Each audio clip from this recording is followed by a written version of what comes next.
Sa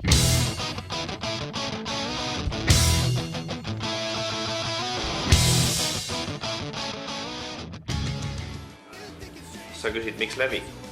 Ma räägin sulle, miks Levi. Ma olen siin käinud mingi vist 7 või 8 aastat järjest ja kuskil 5 aastat tagasi ma tulin siia suhteliselt püsivalt tallituma. Ja Levil on kõige ägedam park, see on ehe Lapimaa. Isegi kui siin vahest viskab mingisugust 20 kraadi pakast, siis see on kuiv kontinentaalne kliima. See tundub palju lahedam tegelikult kui mingisugune -5 kuskil merelise kliimaga.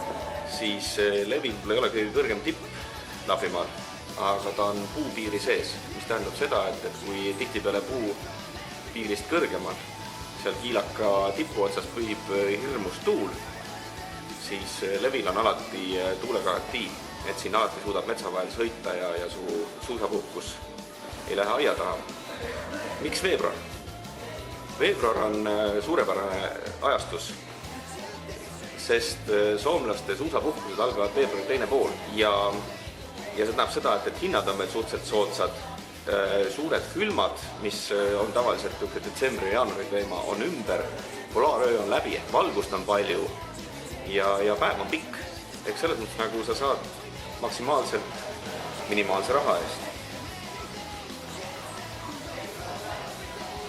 Minu selja taga on Levi Black.